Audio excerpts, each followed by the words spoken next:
Okay, we are live on both Facebook and on the Zoom. Okay, great. Thank you so much, Ashley. Hello, everyone. My name is Osprey Oriel Lake, and I am the founder and executive director of the Women's Earth and Climate Action Network WECAN. And I'm zooming in from COP28 in Dubai, where we've been for 2 weeks on the ground with our delegation, along with many, many civil society colleagues from all over the world. And we wanted to welcome you to this event, Global Voices, which is women-led calls to action in response to COP28. And it's about 7 o'clock here in Dubai. We've had another really long day. And yeah, we wanted to give an opportunity for a lot of the amazing women leaders that we've been in contact with here at COP28 to share some of our responses. The negotiations are not over. We've heard that it's very likely that the negotiations may go on for another day, 2, or even 3 days. We don't know. We've heard all different kinds of things. What we do know from today, just literally within the last hour, is the first text has come out. And needless to say, it is extraordinarily disappointing. We were really, really, really, really pushing hard for a strong statement on the fossil fuel phase out. That's what we're doing here. We've come here to insist that the fossil fuel phase out be center stage of this COP. Civil society has demanded it. It's been growing for years that we would come to this moment. And now it's here, and the first text is out, and it's quite weak, with a lot of quote unquote options for governments to choose what they want to do and not do. And nowhere near what we need to see in terms of ambition to keep us at the 1.5 degree guardrail. It also needs to be stated that there are over 2,400 lobbyists here from the fossil fuel industry, which has deeply influenced this COP. And we're just seeing oil deals going on in all the different rooms, and a huge influence of the fossil fuel industry here that has also led to this huge disappointment. That said, there has also been incredible work that has gone on here at this COP, enormous push on the Just Transition work program. There has been a lot of networking that has gone on with our movements that have grown ever stronger in our statements and our demands. And there's so much I could say, but I want to acknowledge that our colleague Zipporah Berman is here with us. She is the chair of the Fossil Fuel Non-Proliferation Treaty, which WECAN is very honored to be on the steering committee of. And there's some really good news from what's happened with the Fossil Fuel Treaty, which I don't want to share because I want to hand the floor to Zipporah to share for the movement that is really fighting for this fossil fuel treaty and a real phase out and a mechanism to phase out fossil fuels, which is clearly desperately needed at this point, especially the poignancy of today with what we've learned about the text. And with that, I welcome you and thank you so much, Zipporah, for taking time with us to be with us this evening. I know you've had a very, very busy 2 weeks yourself. I'm glad we're both standing.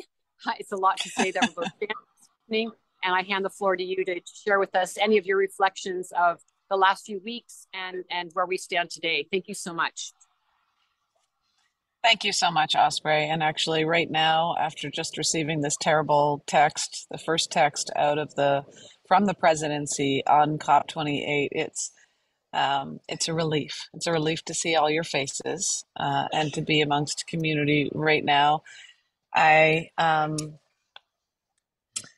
me start with the big picture, because I've been coming to COPs now for 15 years. I'm working on climate change and environmental issues for about 30.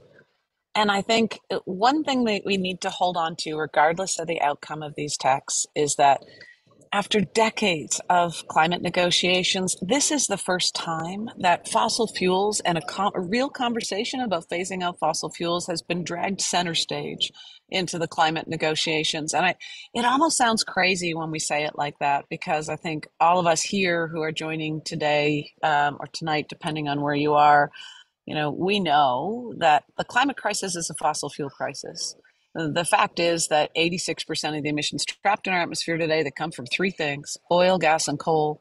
And the fact that fossil fuels have been invisible in these negotiations for so long, and we haven't seen strong climate policy to constrain the production of fossil fuels, is a result of the power of the fossil fuel industry and the fossil fuel lobby for so many years. And I think what I've been seeing over the last couple of years and really culminating at this COP is the growing power of movements around the world, standing with frontline communities who have been opposing these projects for decades, standing with indigenous communities who have been opposing fossil fuel projects, and coming together as a global movement to call for a phase out of fossil fuels.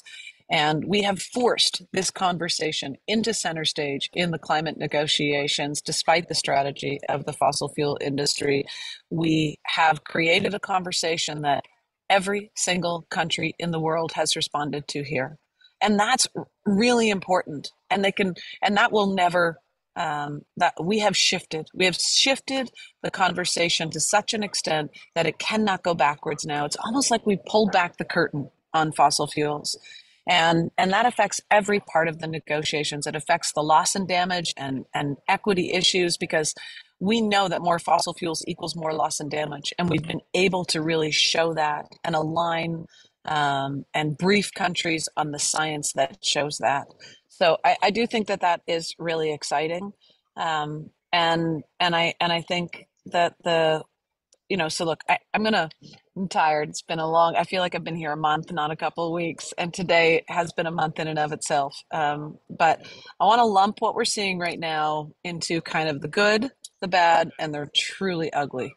And let's start with the ugly so we end up on the good. The truly ugly right now. We are seeing a number of countries pushing to try and make sure there is no mention of fossil fuels in the text. And in fact, we saw an unprecedented intervention by OPEC yesterday with a leaked letter where OPEC sent a letter to countries telling them to make sure that fossil fuels was not in the text. And what's interesting about that letter is they showed that what we're doing around the world is working. They said if fossil fuels are in the COP text, that will mean a tipping point, an irreversible change on the future of fossil fuels. They're right. Because renewables now are cheaper at scale, because we know that they're safer and cleaner and they're available. But yet our countries are on track right now to produce 110% more fossil fuels, more oil, gas, and coal between now and 2030 than can ever be burned if we want to stay below 1.5 degrees. And so that's the really ugly of really in this text, for example, that we just got, the global stocktake text from the presidency. There is no language on a full phase out of fossil fuels. I would say on the bad, there is some language on coal, unabated coal, but we need to phase out all fossil fuels, and we need countries to stop pretending they're climate leaders while expanding fossil fuel production. That means oil, gas, and coal. And we're not seeing that in this text. Also in the bad, I would say that instead of talking about 1.5 and the Paris Agreement commitments, the text, it is using the language of net zero. And, a report came out just last week here at COP that showed that we now have national net zero carbon targets from about 80 that cover about 88% of global emissions. Sounds great. Sounds like most countries are committing to net zero, except when those targets were analyzed, the net zero tracker shows that only 7% of those emissions are covered by any type of national commitment to phase out. So the term net zero has, even though net zero commitments are growing in number, the integrity is being challenged because they're having the term is not becoming a house for an impact to phase out and ramp down production. In fact, current global plans and productions would lead to around 240% more coal, 57% more oil, and 71% more gas that is consistent with 1.5. So we need to continue to push language of 1.5 in line with the science and the Paris Agreement and not just net zero. And, and then I would say on the good, What we saw on the floor of COP over the last couple of days was the majority of countries calling for language around phasing out fossil fuels, the majority of countries. So it's not over. And although there really is supposedly only one day left, this is a text proposed by the UAE president of COP. And now countries are starting to respond to it. And we already heard in a scrum just a couple of minutes ago from AOSIS countries, the small island states, and they said, this text is a death sentence for our countries. And so we're going to hear some really strong responses from countries, and it's not over. Because the text is a kind of word salad of loopholes to allow more fossil fuel production, and I think that we're going to hear a big pushback from a majority of countries. Also in the category of good, we walked into COP last year with one country, Vanuatu, endorsing the call for a fossil fuel non-proliferation treaty, because even if we got strong text here at COP, that's text saying that we need a phase out. It's not a plan for a phase out. So the fossil fuel treaty provides that plan. It creates new mechanisms of international cooperation so that countries can cooperate to wind down the production of fossil fuels in a way that is fair and in a way that is financed. And here at COP, we've seen a swell of countries supporting that. We now, as of today, have 12 countries supporting the call for a fossil fuel treaty, and a number of countries that are fossil fuel producers, like Colombia and Timor-Leste. When Colombia joined, President Petro said, we're joining because we're a fossil fuel producing nation, because our economy is dependent on fossil fuel exports, and we know that every day we make the problem worse. Not just because of the climate, but also we dig a hole for ourselves economically, and we need international cooperation in order for our countries to be able to stop expanding fossil fuels. And that, their support, President Petro's support and Colombia's support for the treaty, the fossil fuel treaty, has really changed the game. So we're building a fossil fuel treaty. We're building it because people around the world are joining fossil fuel treaty, health groups, faith groups, institutions, 100 cities, the World Health Organization, the EU, California as a state has endorsed the fossil fuel treaty. This is a global movement that's calling for a real plan that is legally binding, that can help us wind down fossil fuels and put all of our money and our time into building the world that we want. And that tonight, Osprey, is what's giving me hope. Oh, thank you so much, Zipporah, and also for your incredible leadership. And, I just want to say also one of the highlights of the last 2 weeks was being in the room when the president of Colombia spoke about the treaty, when he made his endorsement. And for those of you who may not be aware, there is a way to have access to the interpretation of that speech. And it's one of the most inspiring political speeches I've heard at a COP ever. I've been going for over 10 years, and it was a profound speech about the moment we are in with humanity and lifting up the fact that we must have a fossil fuel treaty, we must phase out fossil fuels. But it was poetic, elegant, and quite profound moment here at the COP. So congratulations for that achievement here, and all the other countries as well. And it's just really great to see you in this moment, Zipporah. And I'm sure I think we're just down the hall from each other, and I'm sure I'll see you in the next few days, because this COP is not over. This text has come out, as you said. It's a terrible text, and I think we're going to see a real fight in the next days and probably be here for days. But I wish you all the best. I thank you for taking time with us and highlighting all the points that you have. And I'm going to let you go and get some dinner or whatever you're getting into next. And I'll be seeing you soon, but I really appreciate you taking time with us. Thank you so much, and best wishes. Thank you so much, Osprey. And one last thing before I go, I don't know, I'm so tired. I don't think I talked about net zero, but I didn't talk about the term unabated. And I just want people listening to know that term unabated is a loophole for the fossil fuel industry to say that they can continue to expand production while abating the emissions from their production. And it's not working. And this year, the IEA, the International Energy Agency, and the Energy Transition Commission, and the IPCC all acknowledged that carbon capture and storage is not working to abate fossil fuel production emissions, and that we can't rely on those technologies, and they downgraded their projections. So the fact that we're seeing this term unabated come into the text right now, again, is a loophole being pushed by the fossil fuel industry, and people should be wary of that, not just in the international negotiations, but also at home in their countries, in national policy. Don't accept it. There's a lot of science behind the idea that you can't rely on abating new production. We need absolute emission and production decline of fossil fuels if we're going to keep more of the world safe. So keep a lookout for that. Thanks so much. Take care. All right. Take care. Thank you, Zipporah. Have a good evening. I'm going back to you, Ashley, to learn if we have Rochetta with us. We don't have Rochetta on the line just yet, but we do have Crystal Cavalier who's ready to speak.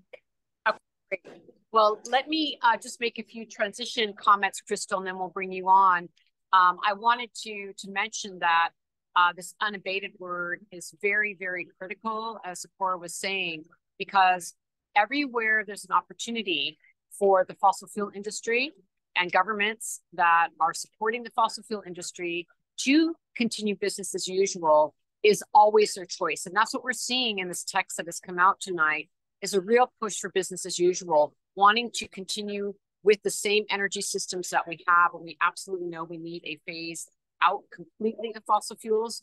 And so this text, even though those of you who may not be following policy at this level, it doesn't need to, you don't need to be an expert to understand that we can't be continuing to burn oil, gas, and coal and expect this problem to go away.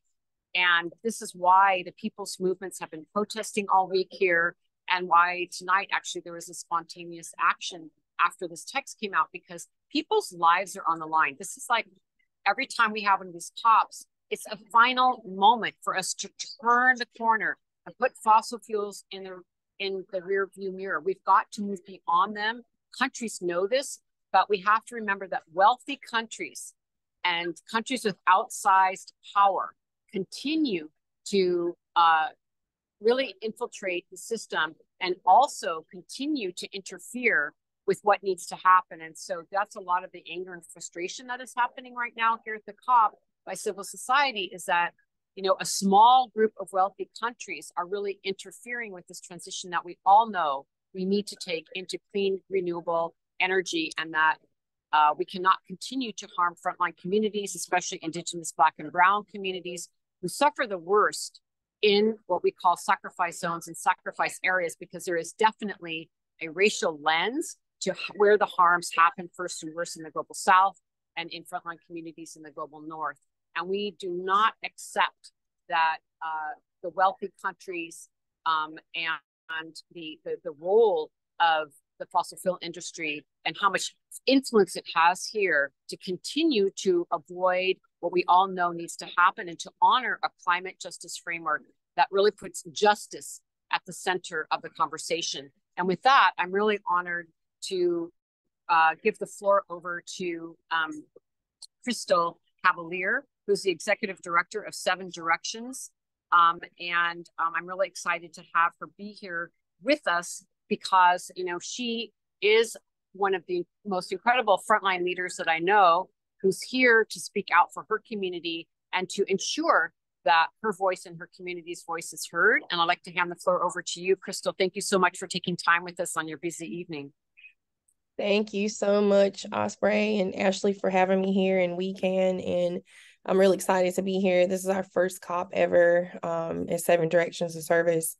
And, I can feel it in my bones that these oil, gas, and coal companies, they're coming for us on the front lines. And my whole overall experience has been a pretty good one, but I am very saddened to learn that, they remove the phrase, phase out fossil fuels. I think I heard someone say they suggested something that's called reduce, but we need to say phase out completely, because we know this year has been the hottest year ever, since, I don't know, the world, since humans have been here. And it's really concerning that, at this summit, these countries, I believe it's 194, they must agree or there's no deal. And so, you know, us humans are two-leggeds, we're burning fossil fuels, is driving global warming, risking millions of lives. And, here I came specifically to talk about the Mountain Valley Pipeline and the Mountain Valley Pipeline Southgate extension, about how that fossil fuel company is just so greedy, and it just will continue at anything. And it's very triggering. I feel like it is happening. It happened to my ancestors, and I feel like it's happening all over again. And these fossil fuel companies and corporate greed, it's just something, I really feel for my babies, my children, and, I feel it for my peoples. And, I had a really good time doing our actions yesterday, and then speaking about eco grief and how it affects us. But I really do believe that this COP president and these oil producing countries that we're having this climate change conference at, I don't quite understand how they're going to push it forward, because they're ultimately pushing fossil fuels. And so just disappointed with the COP president, because he did come to our Indigenous Peoples Caucus, and he said he heard our voices, but these, what we're hearing now, he's not really hearing our voices at all. And we really have to phase out fossil fuels. So that is so important that people stick to that. And I know we have some of our negotiators in there, trying to get this back in. And yeah, I'm really hoping, I'm having positive thoughts. I'm going to send everybody positive thoughts that we're going to get these negotiations on, and the deal will be sealed, and we'll have, something that we can be proud of, and help phase out fossil fuels, because it's real important. If we don't, we will cease to exist. So thanks, Osprey, for letting me speak, and turn it back over to you. Great. Thank you so much for joining us, Crystal, and making the effort to come here and have your voice heard. And even if the presidency's not listening to you, we're here to support your community and to continue to fight alongside with you in solidarity. And thank you so much for making the long journey. And it takes a lot of effort and energy to be here in these spaces. And I just wanted to thank you for being here. And we hear you and support you. Have a good evening. Thank you so much for joining us. Bye. Bye-bye. So those of you who are just tuning in, we are here at COP28, just recording live and zooming in and connecting with some of the women leaders that we've been working with all week here at the COP. And so this is a very free-flowing conversation as people have time to jump on with us, because we felt it was important just to have a rather spontaneous event, not like our traditional sort of webinars that we do at WECAN that are very planned panels. I just wanted to have sort of a raw conversation with our network to share what is going on. Ashley, if someone's here, we'll hand the floor to them. If not, I have a report I wanted to share. We have Jackie Patterson on the line. All right, great. Let's bring Jackie in, and then I'll go to the report. So let me introduce Jackie Patterson, a dear friend and colleague. She is the founder and executive director of the Chisholm Legacy Project. And she has also been here the whole time at the COP. I'm very glad I got to see one of her amazing panels. And also we were able to collaborate on a press conference, which Ashley can put in the chat, and maybe give the link, Ashley, to some of the events that we've been doing just for people so they have access to that. But Jackie's doing tremendous work at her organization and has put out enormous expertise at this COP. And I'm so glad, Jackie, to have this time with you. And thank you for taking the time in this really, really busy time at the end of a very long day after many, many, many days. I hand the floor to you just to share any reflections you want. We know the text just came out, reflections from the last few weeks, and anything else you want to share with us and our global network. Thank you, Jackie. Thank you so much. It's an honor to be here with you as always, and thank you for putting together. I look forward to hearing all the amazing women who will be speaking as well. So yes, I I think about kind of sitting here with the privilege of having the resources of being here in Dubai, and I also think about what would the communities I work with, other than the folks who we have with us, but what would the communities who aren't able to come say, and what would they see if they sat in the walls of these meeting rooms, and what would they say if they were given the mic, and what would they do even if they were given the decision making power? So this is the reflection that I've been having as I think about these last couple of weeks of almost kind of a surreal kind of situation being here and being in these conversations, even though it's my, I don't know, 13th COP. So as I think about my sisters in the United States, I think about a person like Sandra who lives in a community in hurricane ravaged Louisiana.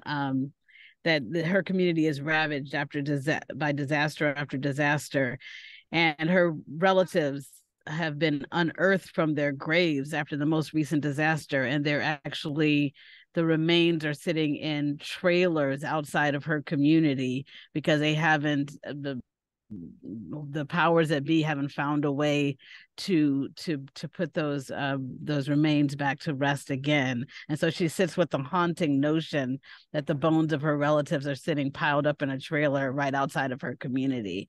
And when I think about Sister Sandra in that situation, I wonder what she would think when she hears that there are nations that are responsible for climate change that are actively blocking action on loss and damage. I wonder what she would do if she had the voting power to make a different decision on what people are making here, where they're more at the behest of the polluters than they are of community. I think about Bessie in Alaska, and think about when she hears about the inaction on adaptation, and she knows that her comrades are having to adjust to a whole nother way of life because of the impacts of climate change on fisheries. And I wonder what she would say if she was allowed to speak. I think about Tina in Delaware, and of Martha in North Carolina, and I wonder what they are in communities. I hope you can hear me. It says my internet is unstable. You can hear me still? Everything's Hopefully. perfect. Okay, We good. hear you. Okay, great. All right, thank you. They both live in communities that are besieged by fossil fuels every day, all day. These sisters have buried neighbors and family members and friends. And soon after I visited Martha in North Carolina. She was coughing the entire time that I was with her. And I found out that after her work that she had been doing on certain, like she actually went door to door to surveil, to take notes about the health conditions of her neighbors, because she saw the impact of the coal-fired power plant that they live near her, on their health and well-being, and at the same time as a community that's also ravaged by the hurricanes that come up the Atlantic seaboard. Anyway, after she was complaining of her own health, literally weeks after I visited her, I found out that she herself had passed away. And so these are the kinds of stories that haunt me as I sit here and I hear about people refusing to phase out fossil fuels, the single act that we know would save us. And I think about what people would think if they heard the US's contribution to climate finance was $17 million. It's almost like there was a passive aggressive, like somebody who puts a penny in a tip jar. Like it's like how is that even, something that they are calling a serious thing when one disaster in one city in the United States cost more than $17 million. And so it's just appalling, given that the U.S. is 4% of the global population and 25% of the emissions that drive climate change. And speaking of, I wonder what Fatima would feel when she heard what we all heard on December 8th, that our government, to whom they paid taxes, she and her family paid taxes for years. They fly, the country flies a flag to whom they paid, pledged allegiance, but knowing that our country voted against a ceasefire, therefore consigning their relatives to increased suffering at best and certain death at worst. So And then finally, I wonder what the friends who live in the petrochemical corridors again, who are dealing with the asthma, who are dealing with the other respiratory illnesses and so forth, what would they think if they knew about the carbon markets in Article 6, and that the decision makers are really literally playing a shell game with their lives? And so we know that there's 12.2 billion hectares of biologically productive land and water on this earth.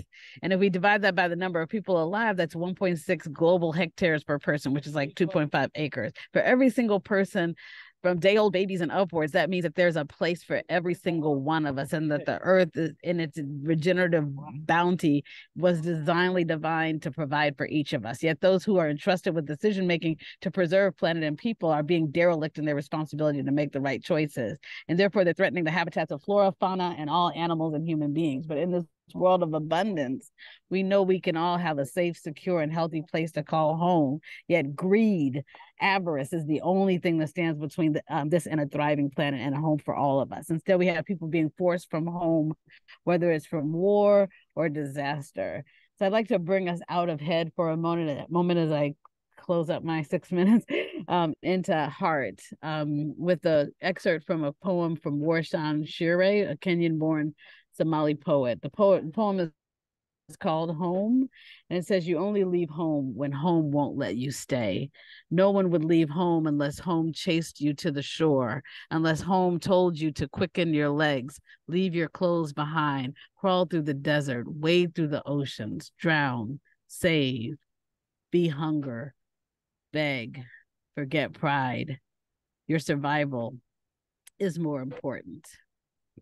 So I'll leave us there because I'm not sure if that was 6 minutes or not, but thank you. Oh, thank you so much. What a beautiful poem, Jackie. And thank you for all the hard work that you've done here. And I love you just sharing the reflections on, the different voices and how they would respond to really this crisis moment that's happened here at the COP. And we're at a crisis point at the COP. Let's just face it. We just hit the wall.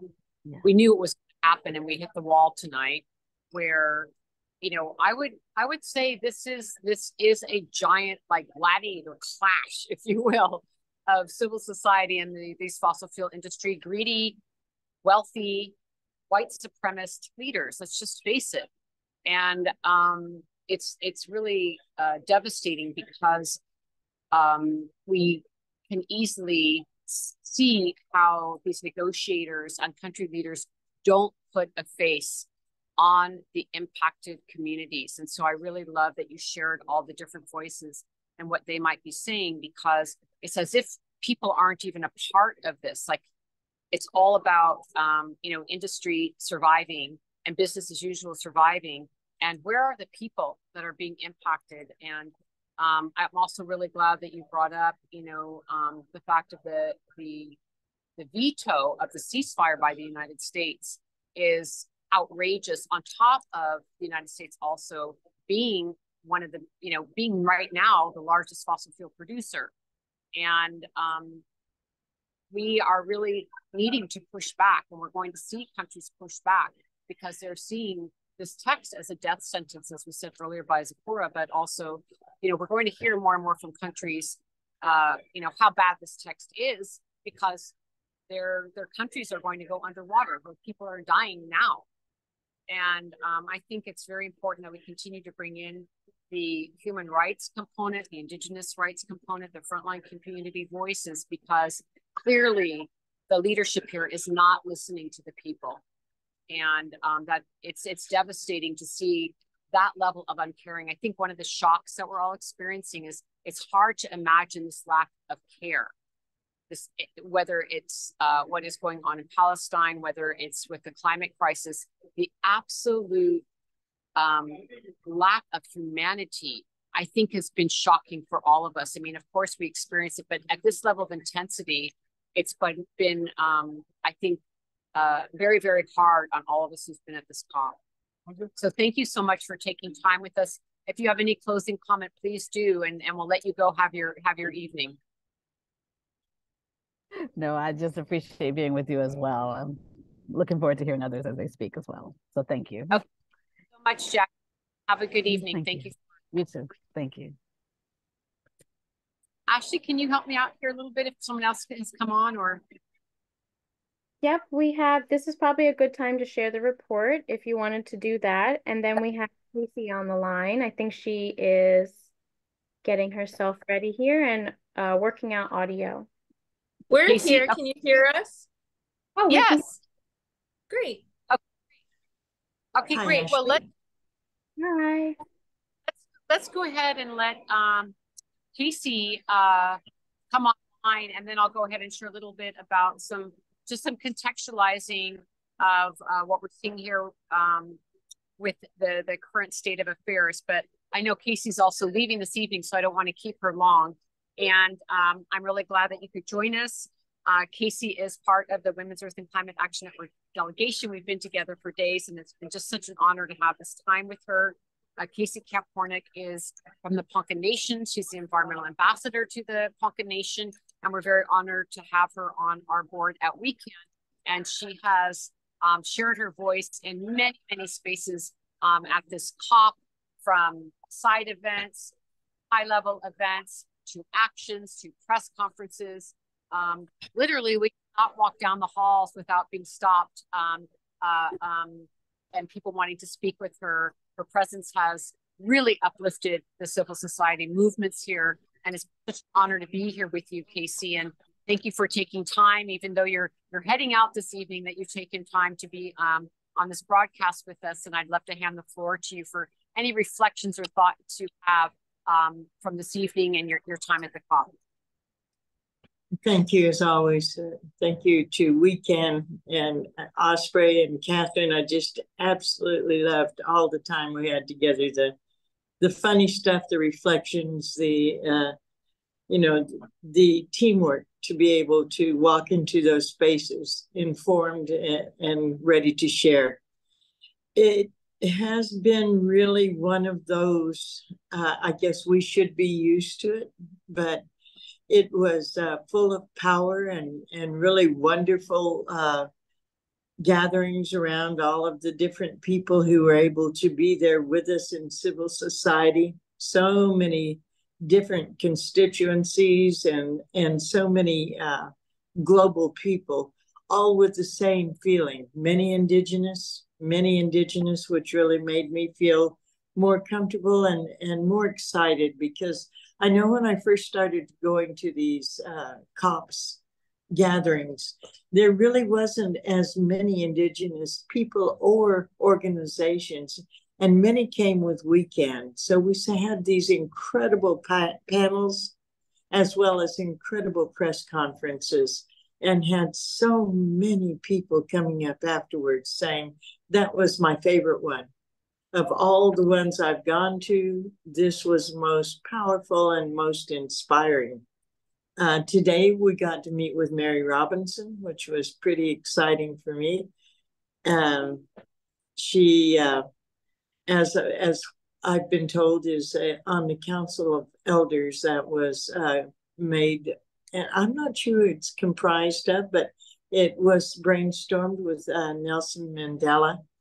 And it felt really good to sit in the women gender area and be able to talk to her about the issues that we've held dear to our hearts and how they might be translated into policy at the UN level.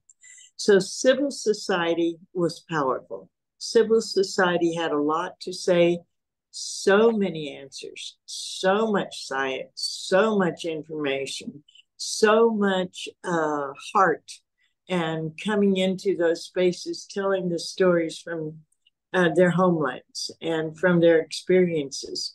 On the other hand, for all of the excitement coming into COPs, having it held here was on one hand an extraordinary experience, and on the other hand, so much more of the same.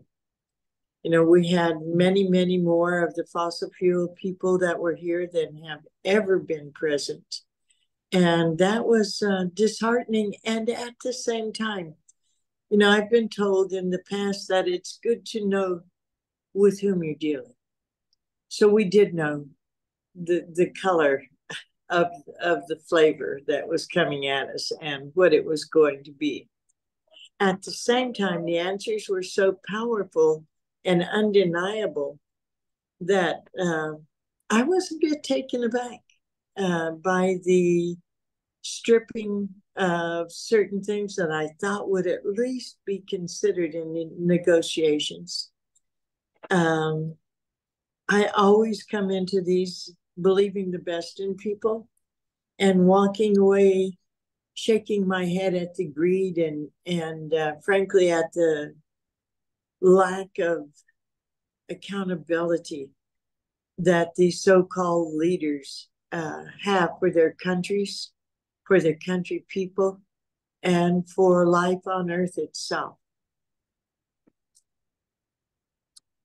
Yeah, no, I hear you, Casey. I mean, we were just talking earlier before you came on, and just like the lack of humanity is so shocking at some level that with all the voices of the people sharing their struggles and the harms to their communities, that there are other humans who actually can walk away and disassociate themselves from that level of harm is startling. As a species. Yeah. Yeah. Well, I am so glad that we had this time together, Casey, and I really appreciate you being with us for sharing your reflections. We're going to continue on here for the next days. We're seeing a lot of pushback on the text that has come out. And so I think it's going to be at least another day or two or even 3 before there's any kind of outcome from this COP, because I think it's really been civil society that has forced fossil fuels to be the conversation at this COP. And so we're really seeing, this, what this is all really shaking out to be. This is the conversation. Now it's here on the table for all to see in clear daylight. And we're not going to back down, and we're not walking away. We're going to just stand here and I think there's going to be some actions here tonight, right outside the plenaries where the negotiations are going on. And people are planning to stay here all night and, keep negotiators pushing hard for the phase out that we demand. But thank you so much. And I give you the floor if you have any final words, and we'll let you go to your packing and the things you need to do to get ready to go home. Thank you. I think what I'm taking away is a lot more information. I think that there was so much sharing about the false solutions, about the ideas of just transition and what it should look like and what it will look like ultimately, and the manner in which we need to address all of the issues, including, for me, the carbon trading, carbon sequestration, all of those silly ways of thinking that they're going to deal with the extractive industry. I mean, why aren't we stopping it at the source instead of finding these ways to continue it by saying, oh, well, we can continue, but we'll do this. And thank you, Osprey, for bringing up, the real zero as opposed to net zero, and continuing to bring FPIC into every conversation. If we have free, prior, and informed consent, and we say no, somebody should listen. Why are we still having the text about indigenous peoples, about Mother Earth, and the other very important things immediately pulled out of the text before there's even a chance for them to be part of the negotiations? And it also has really inspired me to organize more, to work harder, to inform more people, to, civil society is the answer, period. And thank you for everything everyone's doing. Appreciate all the prayers, and safe journeys to all.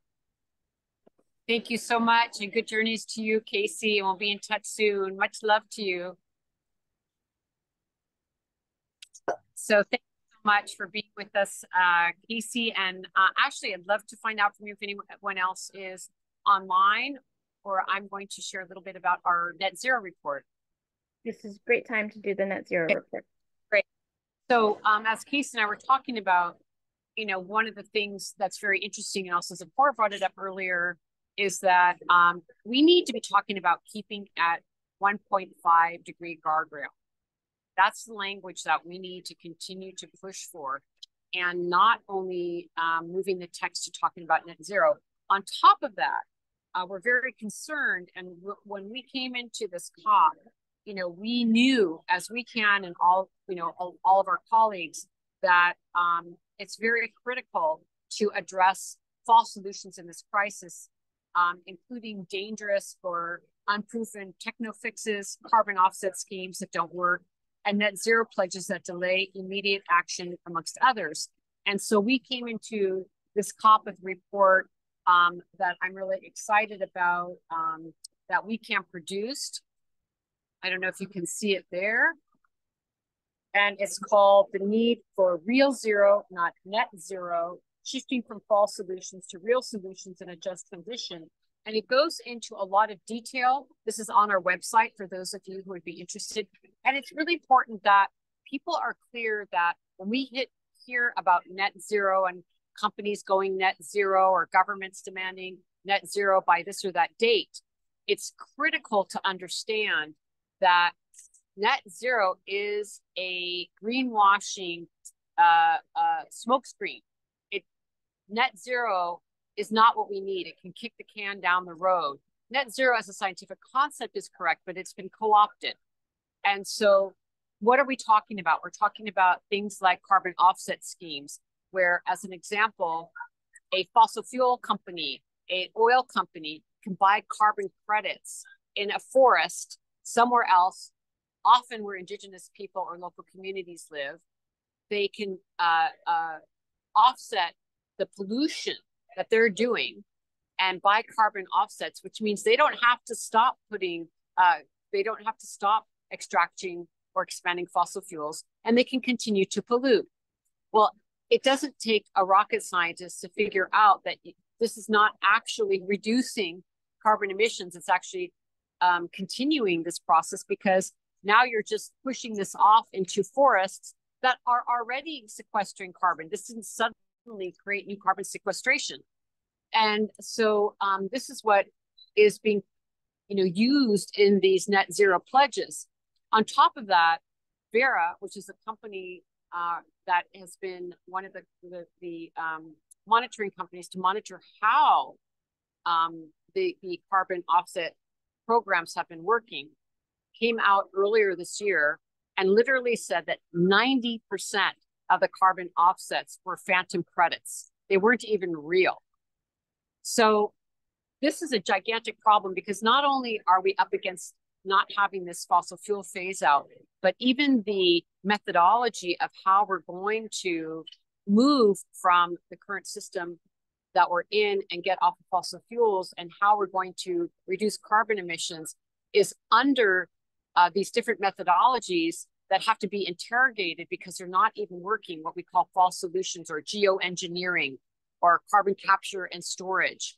I don't want to get too technical with everyone, but people need to start getting familiar with this language, because people can actually believe that governments have solutions, that industry has solutions, and that somehow we just need to move forward on these net zero pledges and it's going to take us to where we need to go. When in fact, the general narrative around these net zero pledges and carbon offset schemes and CCS completely don't work. They are false solutions. And so that's also another intervention that we really need to have, is not only do we need to get a phase out, we also need to actually look at real solutions. And what do I mean by that? Community-led solutions, looking at different economies.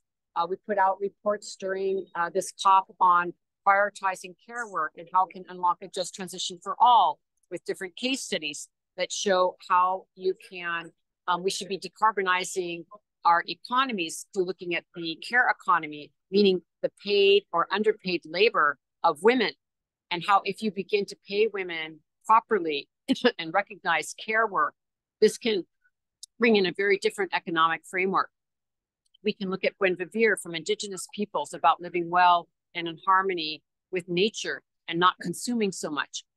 We can look at different types of economies, like from Bhutan, the happiness indicator, and not looking at GDP as our only way of looking at our economies. So we need a much broader conversation. We need to be much broader in our imagination and not locked into just carbon emission reductions. This is not the conversation we need to be having. We need to be having a much broader conversation about community-led solutions. How do we get renewables? How do we fund the global south to make the transition? How do the wealthy countries really deal with loss and damage? How can we move to food sovereignty and food security and be led by frontline communities and Indigenous peoples in their relationship to the land and their own systems of renewable resources? And there are solutions. There are so many solutions, but that we have to stop the harm so that we can allow these solutions to really flourish. And that's why we're here fighting, so that we can have the space to do the people's work that is at hand, that are solutions to a lot of these just horrific problems that the world is facing. But it means that we also have to have governments quit interfering with the work that needs to happen.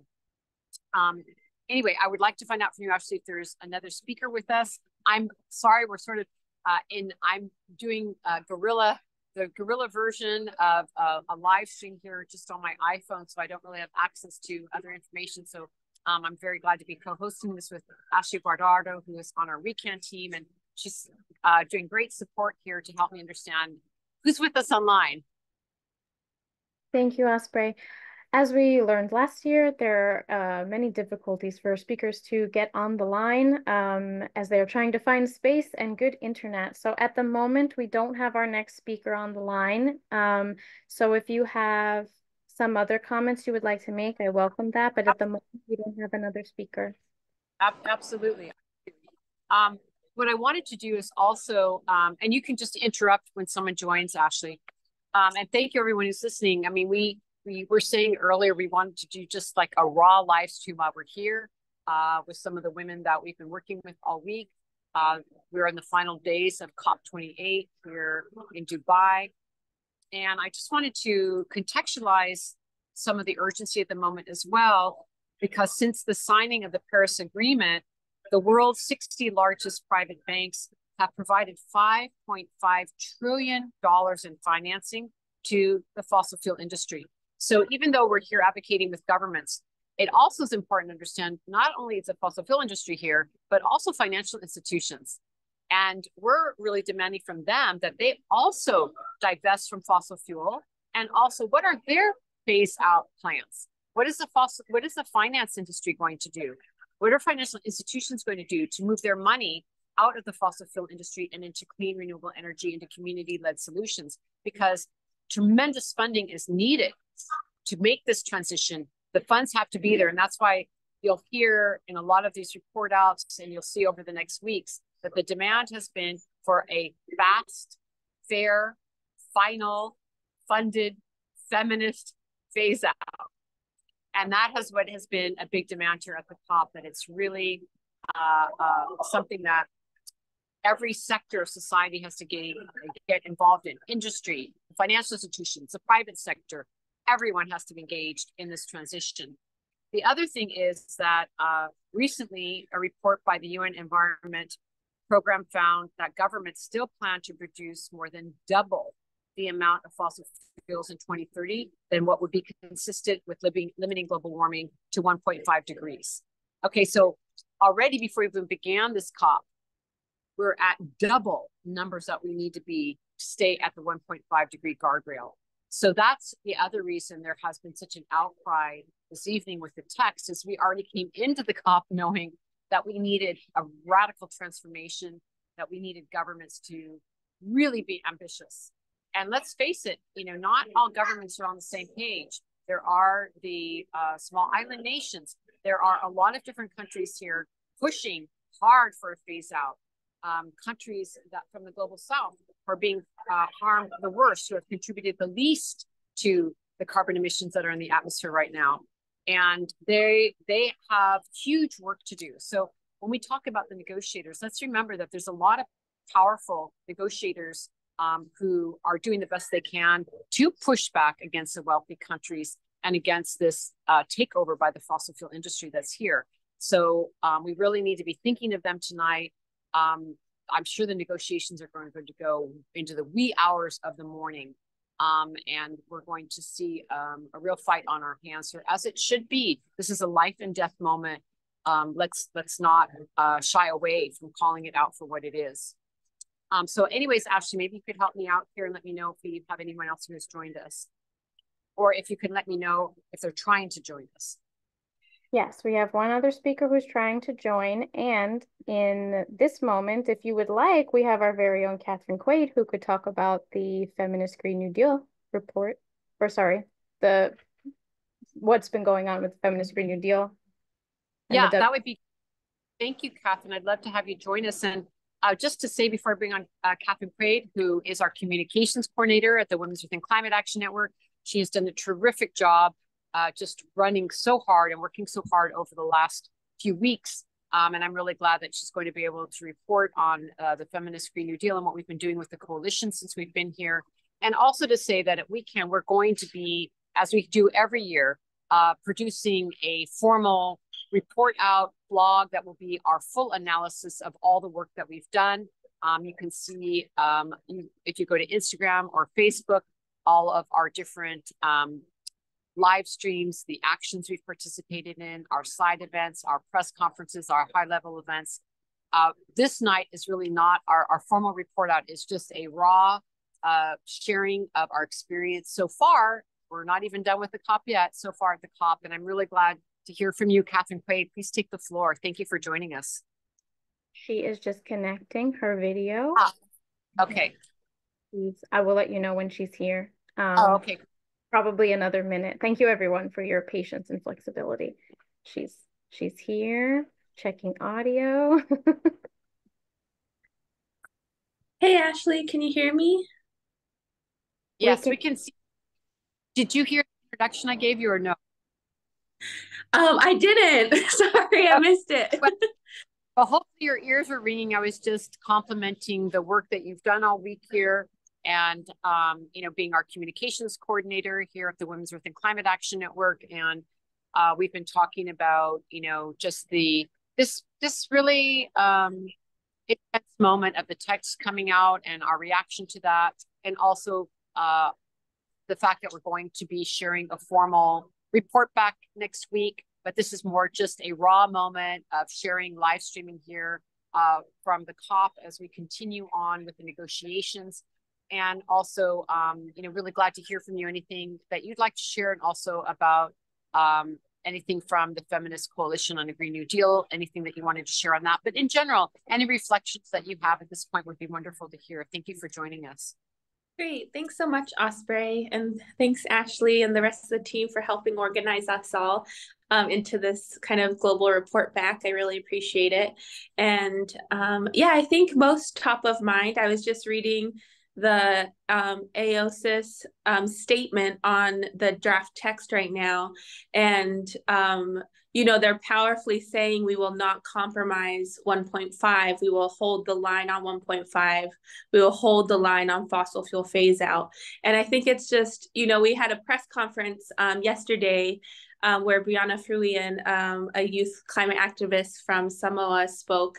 And she was really giving, talking about the powerful negotiators and leaders in the Pacific region, in the island states. And so just to see this statement come out, I think, it's very powerful to see that we collectively as civil society can, join hands with AOSIS, with other countries who are hearing these calls for fossil fuel phase out, and really and understand, right, as countries very vulnerable to climate impacts, exactly how that is impacting us, how that's impacting their countries, and really what the need is to have a bold statement on a fossil fuel phase out right now, and to not compromise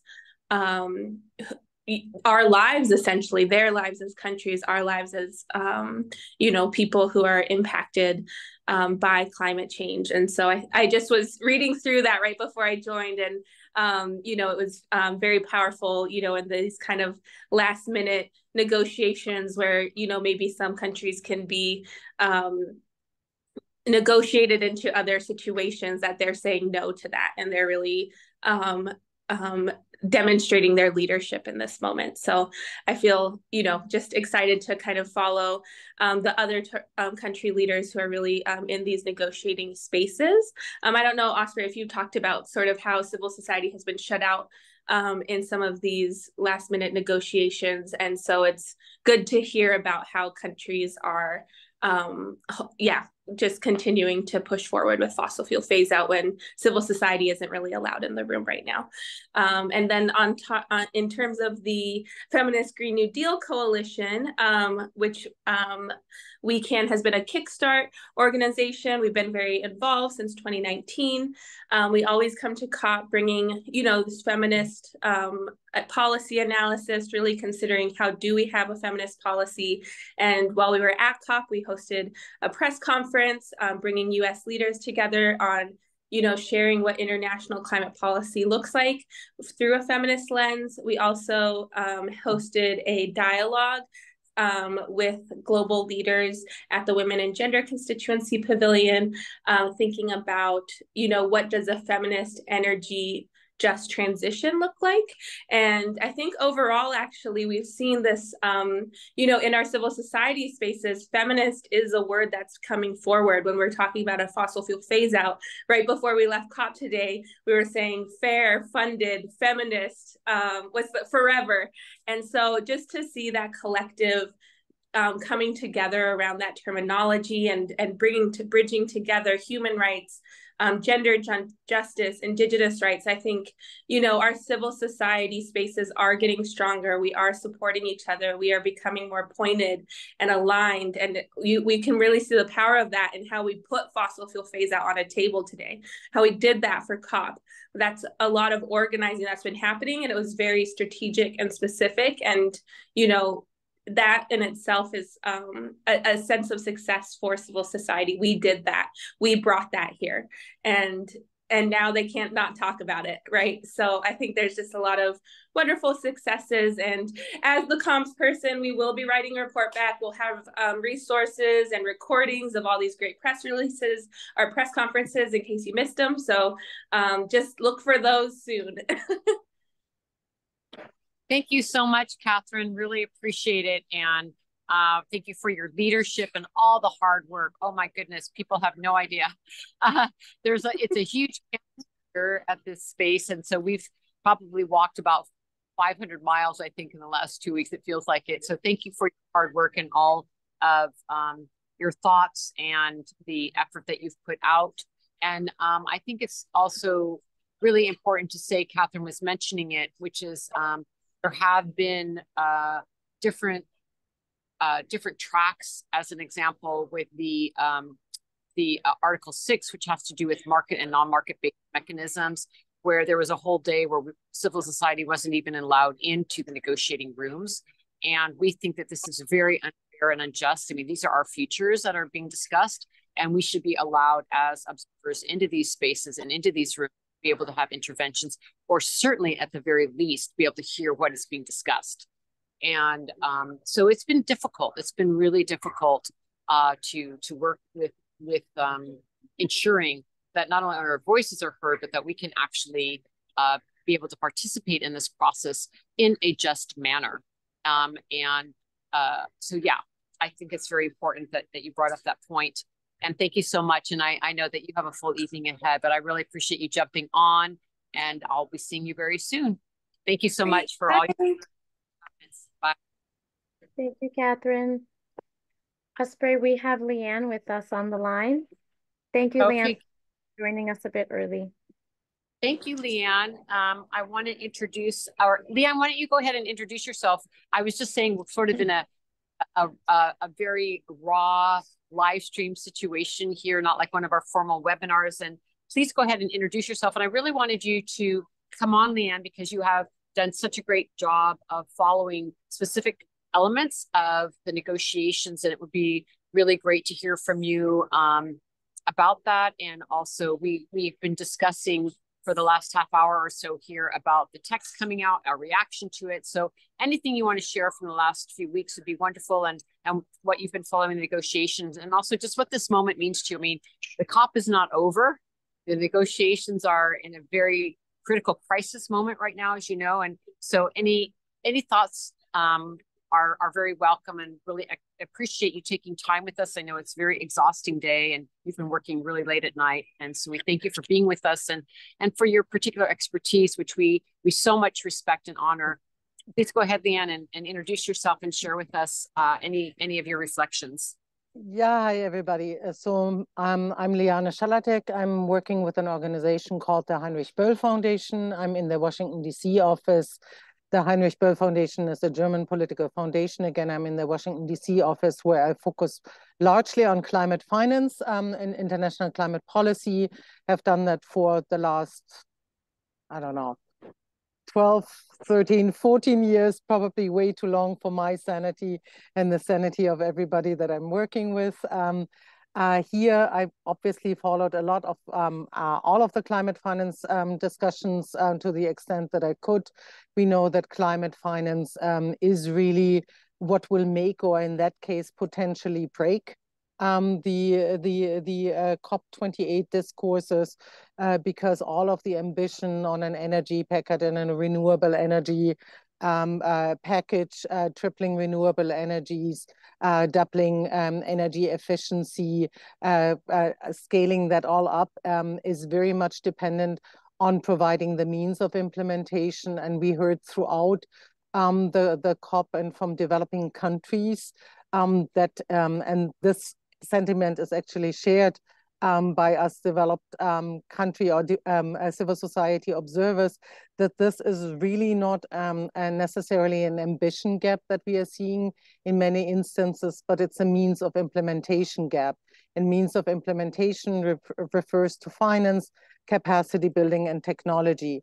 And so, you know, when all of us are coming now online a little bit convoluted, that's because we have been looking at the text that is coming out, the global stocktake text, and seeing how finance is reflected there. And I have to say, just looking at the text and acknowledging that that is not the end game. So there might very well be another text iteration of the global stocktake text. But what is in there is definitely way too weak to give confidence to developing countries and also the global community at large, that the financial support that as a matter of climate justice has to continue to be provided and significantly scaled up by developed countries, and including in particularly in the form of public finance and grant-based finance is there to support developing countries in their ambition. So we see a lot of, in the global stocktake text, a lot of acknowledgement and iteration of the fact that there isn't enough finance available, but actually no strong commitment to scaling up finance. There are some very general references. For example, there is quite a bit of reiteration on the promised goal of the doubling of adaptation finance between 2019 and 2025. But this is actually way too little to give the confidence, you know, to actually have the support that is needed for ambitious measures under the global goal on adaptation, right? So so we need to see obviously quite a bit more than we are currently seeing. There's also as of yet quite a bit of effort on diluting the responsibility of developed countries to provide climate finance, with references particularly to Article 2.1c, which is the reference to making climate finance overall, sorry, not climate finance, all financial flows consistent with the goals of the Paris Agreement. any effort to actually discuss finance in the broader context. And we obviously need to scale down or end fossil fuel subsidies. And we need to restructure and cancel debt and all the other larger financial misdirected flows that are happening, but that of course cannot distract from the core provision of public finance. We have some reference in there to the loss and damage fund, and people might know that at the first day of the COP, we agreed on a loss and damage fund. But, and this is the very unsatisfactory reference there, all finance provision to the loss and damage fund is strictly voluntary, including by developed countries, and that is simply not enough. We have not actually gotten enough commitments to really have confidence that we can scale up quickly, provide the money that is needed for particularly affected communities, those on the front line that are already suffering devastating loss and damage. And so we definitely need to ensure that the obligation of developed country for finance provision is not further undermined with the text as it comes out here. So again, not everything is lost yet. We are certainly fighting. We want to make sure that there is a phase out of fossil fuel subsidies. Right now in the language, there is some reference to phasing out inefficient fossil fuel subsidies. That's obviously not strong enough. There is also not enough strong text in there to ensuring that the finance is there for the just part in the energy transition. Again, there is some language on the energy package, but a lot of the accompanying social system support that needs to be public finance is not strongly underlined. And yeah, we need to fight more. One thing I want to mention, and I'm not quite sure whether Catherine has already mentioned it overall. Overall, the text is very, very weak with references on human rights, on gender responsiveness, on the rights of indigenous peoples and local communities. And what is particularly missing are strong references there to the respective provision of finance in a way that is human rights centered, that is gender responsive, that is prioritizing local communities. So again, we haven't given up the fight yet, but we would like at this stage really like to see a lot stronger references and text than what we are seeing right now.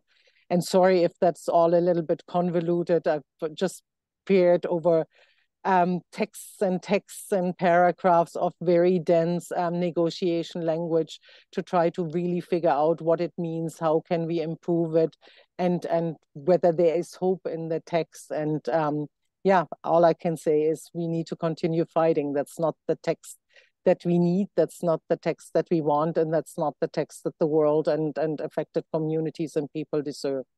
Thanks. Thank you so much, Leanne, and for your hard work and the late nights to really work to improve this text. And, you know, the fight is not over. I mean, this is the first we've seen of it. We're seeing huge pushback by Oasis.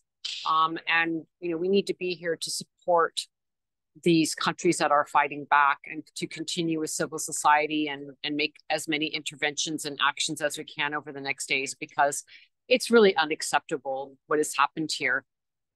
Did we lose Leanne? Oh, something happened. Oh, there you are. Sorry. You disappeared on me. It's okay. It's quite late. And I know we're all working to have this conversation. Just suddenly it disappeared. So, you know, I think that, you know, we should not give up our hope and we should not give up our fight. And I think it's also important to say that this is not the only space where we can fight for what it is that we need to have happen in our communities around the just transition, around financing. I think that it's important always to have perspective on these COPs, that this is one space we're fighting in. It's a critical space, but there's a lot of work that we can do in our communities and in our own countries and at the subnational level that also can be quite powerful, because I've spoken to a lot of parliamentarians since I've been here, and at a subnational level, there is a lot going on. And I just didn't want to give a lot of our listeners like be completely devastated that what these outcomes are going to produce at this COP are the end of the story. They're not. There's a lot more that we can do, and we're going to keep fighting while we're here to improve the text as best as we can. And it's one piece of an ecosystem of activities that needs to happen. And I wanted to, before you go, Leanne, and it's going to take one more minute of your time because I know we've got work to do tonight, is, we were together at the plenary today, the People's Plenary. And every year, at some point in the COP, all the constituencies get together and have a huge plenary with all of civil society. And it was quite moving to come from that space today and feel our collective power and our collective demands. And I don't want to put you on the spot, but I just wanted to get just any reflection, if you would like, around your experience of the plenary today, just to give a flavor also of what civil society is doing here and our demands, and anything that struck you from that moment today. Yeah, I mean, as you said, Osprey, I think that was actually the assembly, I think, came at the right time for a lot of us, because you had pointed out, and I'm pretty sure other speakers had probably reiterated that as well, how difficult it really has been during that COP to gain access, how often we were excluded from the rooms, how often it felt like, you're really fighting against forces that are so much more powerful. I'm pretty sure you've mentioned the very well-funded fossil fuel lobby.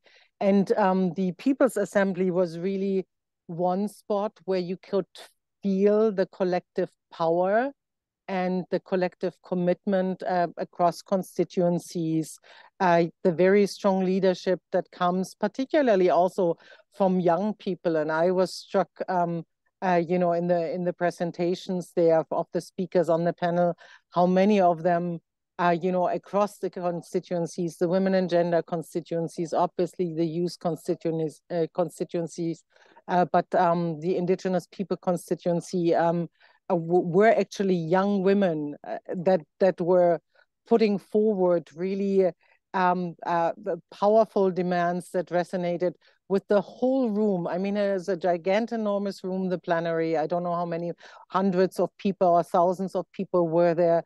And it was just really a collective empowerment and soul nourishment. I think that's what a lot of us felt coming out there. I know there was a lot of crying, there was a lot of hugging, there was a lot of feeling the collective solidarity and the strengths that we are drawing from being with each other and knowing that we are fighting together for the improvements. And I mean, again, I'm not a person that is very, very well versed in kind of expressing emotions, but it was very emotional. And again, it was nurturing. It's exactly kind of the support that we needed for the end fight here for the last days and hours in Dubai. Yes, I completely agree. It was the perfect time to give us the energy for these last days and really to feel our collective power and to understand what it feels like to be in a room with that level of care and commitment, which is not what we're experiencing from governments and from wealthy countries. The heart, the expression from the young people, the calling out collectively for a ceasefire, the understanding of the interconnectedness of our struggles. I think it was quite a profound moment, and people are listening in, you can go to the UNFCCC website and see it's all been recorded. And if you want to get a flavor of what it feels like to see civil society in action, and the passion and the dedication is really enough to take the roof off, quite honestly. A lot of energy and deep commitment from people all over the world, from all different backgrounds, with all different ideas, but collectively making these demands together is really quite something to experience. So Leanne, I'm going to let you go. I'm sure you're going to dig back into the text, and I'm going to meet you up later for maybe a meal if we can get that late tonight. And thank you so much for taking your time with us and all your incredible hard work and expertise. Thank you. Thanks, everybody. Thanks for having me. Best of luck. Bye. Bye. Ashley, I'm looking to you to let me know if I should continue on or if we have another speaker here. Yan was our last speaker, and we so appreciate that she was able to join us. Yeah, we can close out anytime. Great. So we're going to go ahead and close out. This was, we had about at least 5 or 6 different speakers from different regions. But again, this live stream was planned, and it just circumstantially happened that the text came out literally right before I jumped on. And so people are in different meeting rooms. People have been pulled off to work with their constituencies because now that the text is out, everyone is in the mode of digging into the text and figuring out what we're going to do or organizing actions. And so we're very thankful to all of the speakers who were able to join us this evening. And you'll be hearing more from different of the delegation members that WECAN brought, as well as hearing from many stories from women from all over the world that we will be sharing in our blog and our different videos.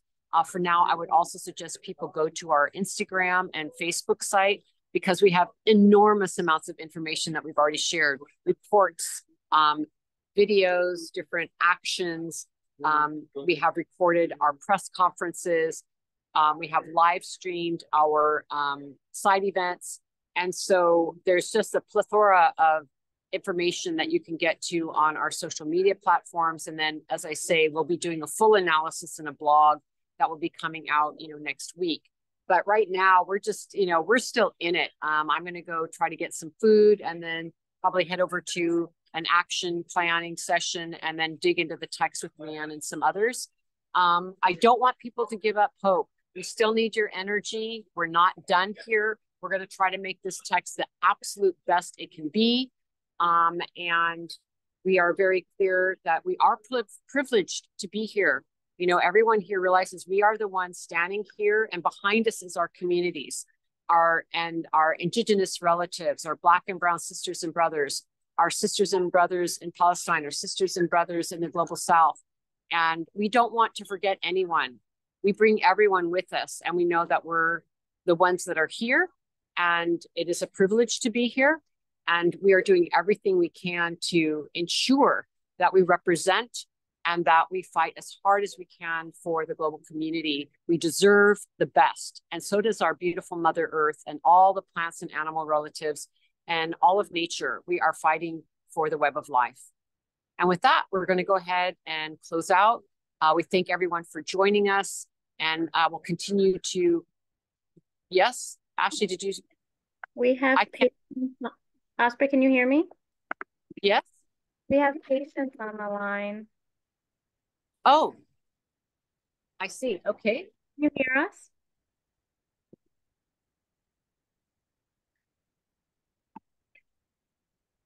I don't hear patients. Sorry, 1 second. I see the audio is coming in and out.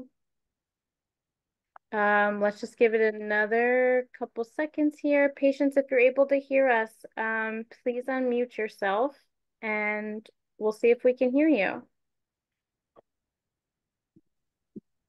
Yes, hello. Hi. I'm so sorry. My internet is really bad. I've been trying to start, but it has been failing. I'm so sorry for this. Don't worry. We're just really honored that you could join us. Thank you. Could you go ahead and introduce yourself and share your organization and any reflections? We've just been having different colleagues jump on and share any reflections from the COP. If you'd like to go ahead and do that, you have the floor. Thank you for joining us. And don't worry about the connection. We can hear you fine. Thank you very much. Yes, my name is Patience Nabukalu. I'm a climate justice activist from Uganda, working with Fridays for Future Uganda. I'm so passionate about achieving climate justice, human rights, and environmental rights. I'm the lead campaigner for Stop Wetland Degradation, and I'm the founder of the Stop Wetland Degradation. And also the past 4 to 3 years, I've been campaigning against WECAN crude oil pipeline. This is a total project that is yet to be constructed in my country. And it is called the East African Crude Oil Pipeline. It will be the longest heated oil pipeline in the whole world once constructed, which runs over 1,443 kilometers from northern part of Uganda down to Tanzania and to the Indian Ocean. So we've been like really against it because it's a climate bomb in the making. When you look at my country, it's one of the vulnerable countries when it comes to climate change, and it is yet to suffer from such a climate bomb in the making that will emit 34 million tons of carbon emissions. It's a threat to our biodiversity ecosystems and aquatic life. It is so I've been like really so much against this with collaborations from friends around the world, our organizations, Western NGOs, and yes, we have seen a lot of impact, and we believe activism works because we have seen 27 banks pulling out of the East African crude oil pipeline, and over 23 insurance companies are ruling out from insuring the East African crude oil pipeline. Well, yes, I'm at COP. I hope I'm not talking a lot of things. Yes. Go ahead. Yes. Yes. Well, I'm in Dubai for COP 28, sorry, not 27, 28. And sorry, even before like coming to COP, I wasn't optimistic about the future from COP. And also, as it has always been, leaders are continuing to fail us. We fight, we go like on front lines. Very many activists around the world are risking their lives, are risking their families to come here and also like to advocate for climate justice. But it's really sad when we come to such spaces. Some actually fail on even coming because of lack of resources to be a part of this COP. And also, we really find hard times. Some are here and we don't have what to feed on. We are just hoping for the better because we come here. But it's really unfortunate that leaders are continuing to put all our energy in vain and are really like against the real goal we really want, and are ready to snatch our future from us. When you look at what is happening at COP28, where it has hosted over 2,000 fossil fuel lobbyists, and yet the science is so clear that we cannot risk to have more new oil and gas projects if we are to achieve the 1.5 degrees target. And also, when you look at the devastating impacts of climate change, this year, June and August has been ranked one of the hottest months in the whole decades, and still leaders are continuing to push the fossil fuel goals, pledging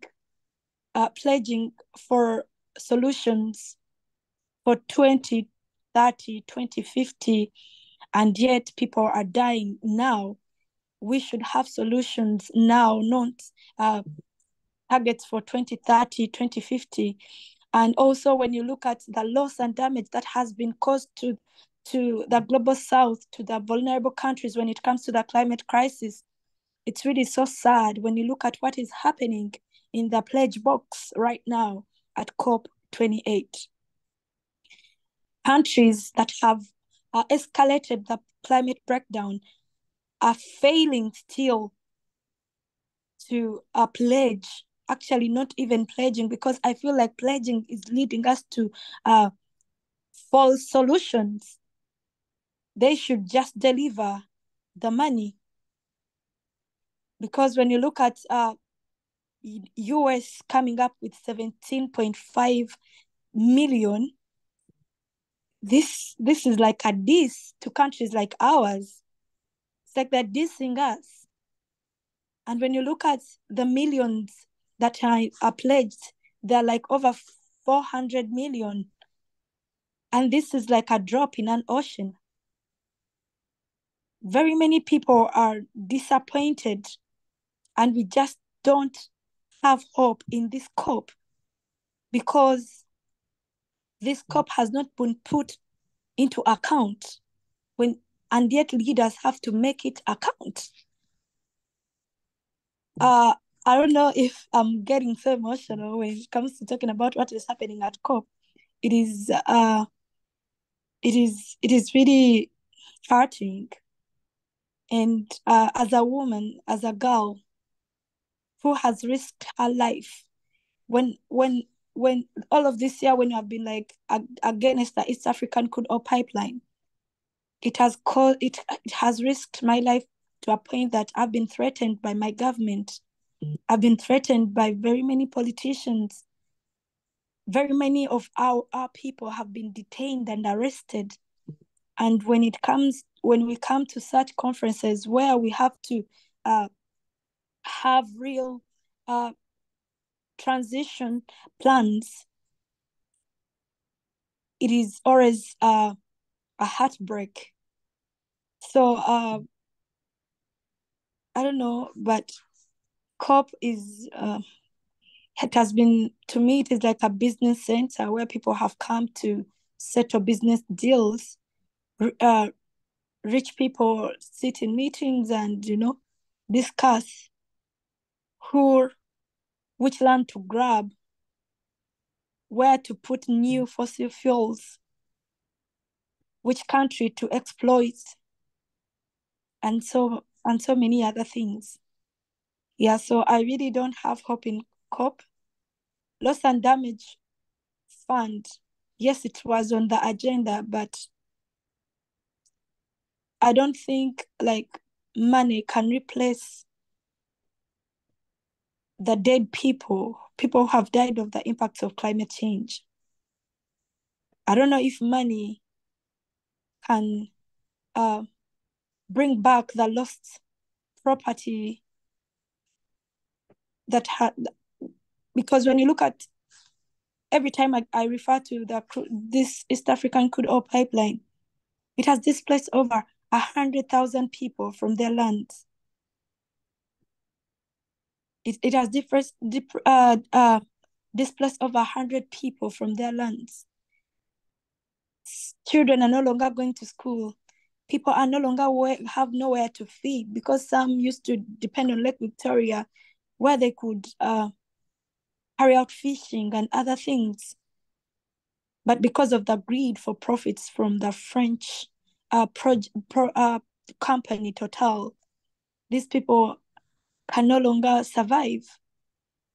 And when you look at what is happening around the world,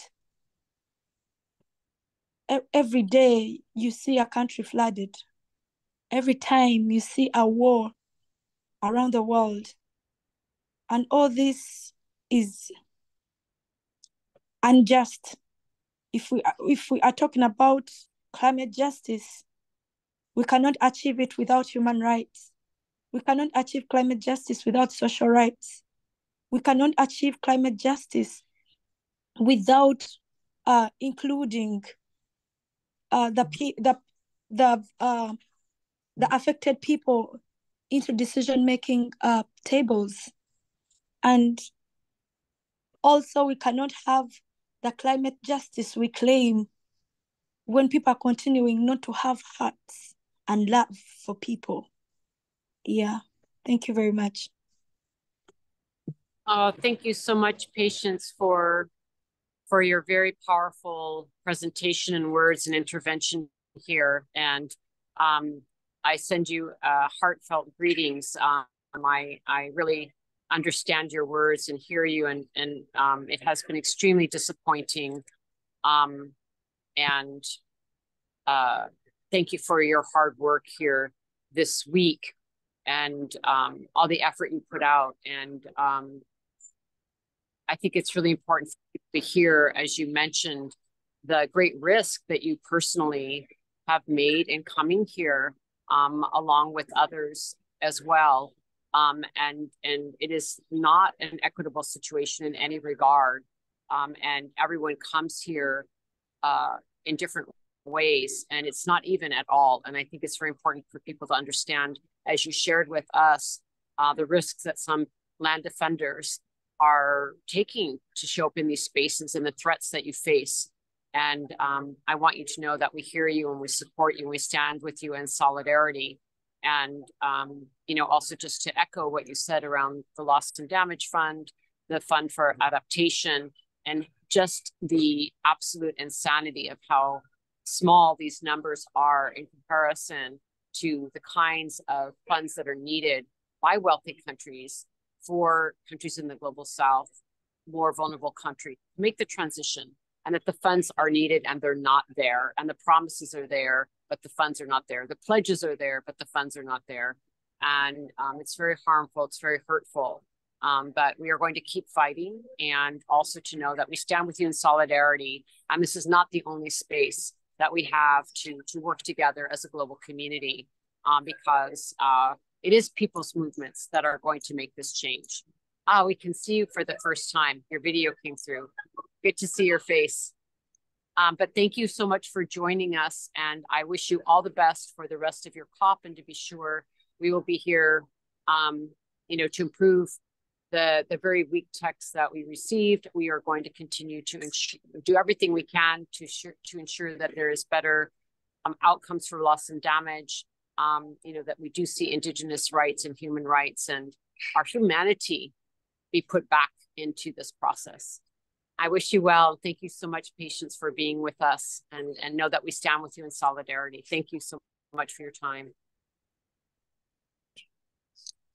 Thank you too for hosting today.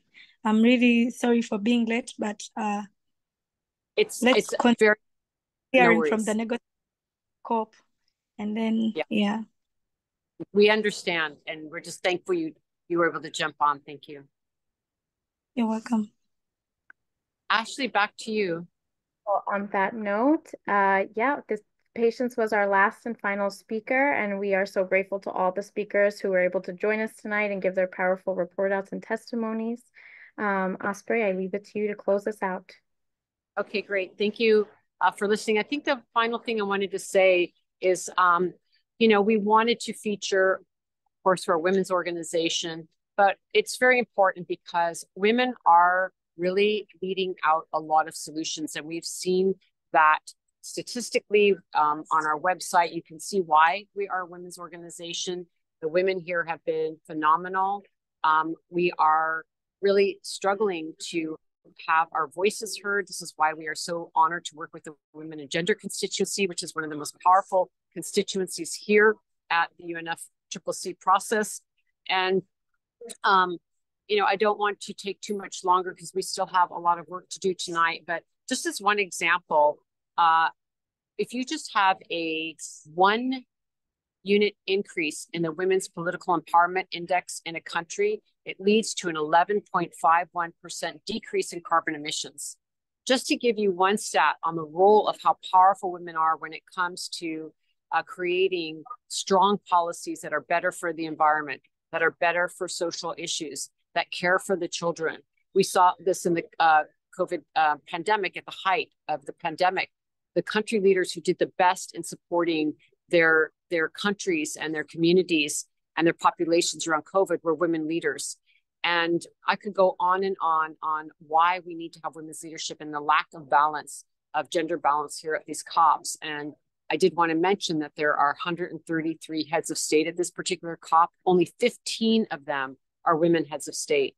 And we know that women are key to being leaders in their communities and the kinds of outcomes economically, socially, and the improvements that happen when women are leading the way.